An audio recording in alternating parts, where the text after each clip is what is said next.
Our next speaker is Donald Gordon, and Donald, his pedigree says that he arrived in a banana box when he first traveled up the BC coast by boat and did the same with his kids. And his family's been tied to Lasqueti Island for about 40 years, and it's sort of sadly ironic, given his unusual mode of transport, that as our provincial and federal governments try to turn us into a banana republic for the fossil fuel industries. Donald and Kevin Washbrook and a handful of others started VTACC, the Voters Taking Action for Climate Change, on their adjoining backyards in 2006. And they're so efficient, they're all volunteer and have zero overhead. There's not too many people who have organizations, zero overhead. It's small and feisty, it works in the regulatory and electoral processes. Donald's going to tell us about the court challenge regarding the transshipment of the U.S. thermal coal. Donald Gordon.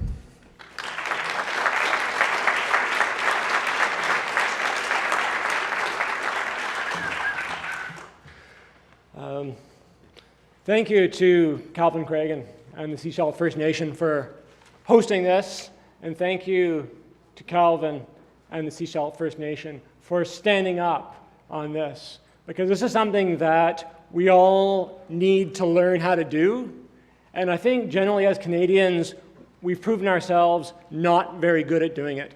And I think we've got a lot to learn from people like Calvin Craigan and the Sechelt First Nation. So thank you very much.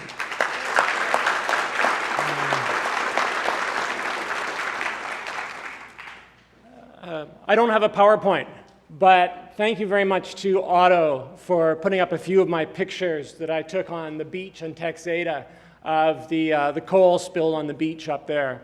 And when I was stomping around on the beach on Texada with, crunching over the coal and opening up the oysters and finding coal dust inside, I thought, there has to be a way to take these guys to court over this, because we can't just say, write an angry letter to the DFO and get a form letter back, which is what we've all got, right? So there's three things I want to tell you about today. I've only got 5 minutes. It's too nice today to be stuck in here too long. But before I get on to the three things, everyone needs to stand up. So stand up those people who feel that we've all been subjected to an outrageous abuse of power.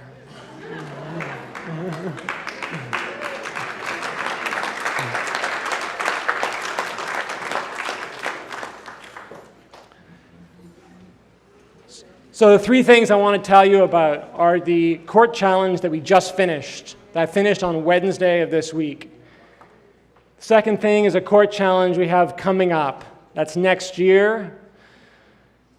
And the third is something that I think will be of particular interest to everybody here, which is our recently finished critique of the proponents' plan for the open-topped coal barges that are going to be running straight by you here.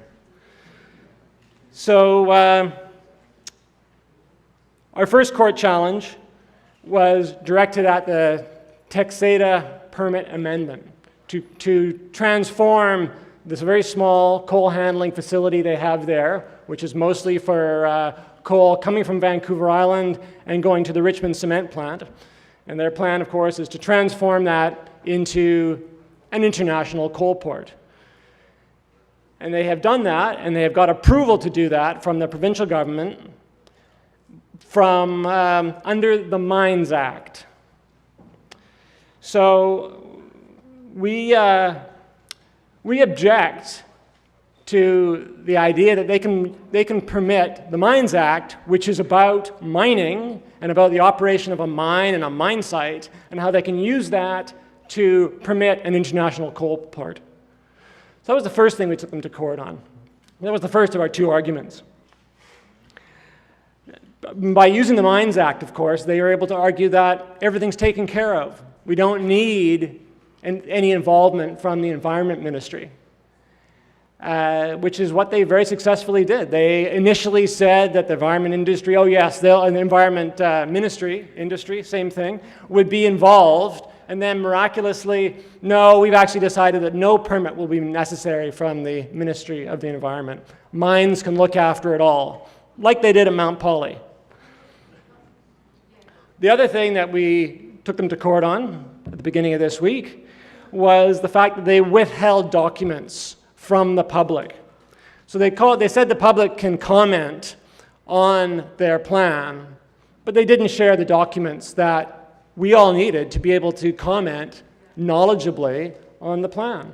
And I'm willing to bet that not only did they withhold the documents from the general public, but they also withheld documents from the First Nations involved. And I will definitely bet that Sechelt First Nation didn't get those documents. And I will bet that even the Sliammon First Nation, who said they had no problem with the plan, I'll bet even they had documents withheld from them. So we argued that for 3 days. First 3 days of this past week. It'll be months before we get a response. 2 minutes.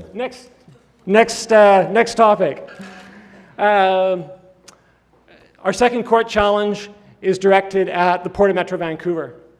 We're challenging two things. One is their environmental assessment, which you can all imagine is seriously flawed.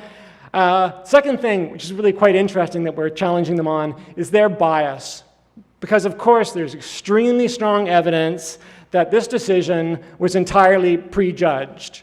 Right? The fix was in from the moment it was applied for. Any pretext that the public could have a say was window dressing. Right? So we discovered through access to information requests that this federal government body was coordinating with the coal industry to manage the public message, and more importantly, to manage VTACC. So they would turn up at our public meetings. If any of you are out there today, you can report back. But they were actually representatives of the Port of Metro Vancouver and the coal industry were attending our public meetings and then reporting back to each other about how they would respond publicly in the media, etc., to the message that we were given. So yeah, fairly clear the fix was in. In my last minute, I'll just say you all will be interested in our critique of the open-topped coal barges that are going to be running past your front doors here. These barges will have 8-foot-high walls. The coal is going to be stacked 20 feet high. The director of Surrey Fraser Docks proudly says they're as long as football fields. These aren't your standard barges. They pretend that these barges will stop operating if the wind is blowing more than 40 kilometers an hour. So when you get a week of rough weather, do they stop the trains all the way back to Montana? No. And how they've got around that is that there's no monitoring. They have had no monitoring of what the wind speeds are going to be. There's no mechanism for saying when they hit such a speed, you will have to stop. Something interesting they put in their original proposal was that, we will monitor any coal dust blowing off these barges. State-of-the-art monitoring devices. Don't worry, it's all under control. Very interesting that when the approval was provided, there is no monitoring required. If there's no monitoring, obviously, nobody can say that there's coal dust blowing off the top. So you can go to the VTACC website, VTACC. You can get your copy of our critique of the coal barge plan. I've got one copy here that I'd like to give to Calvin Craigan. But there's plenty more available online. Thank you, everybody.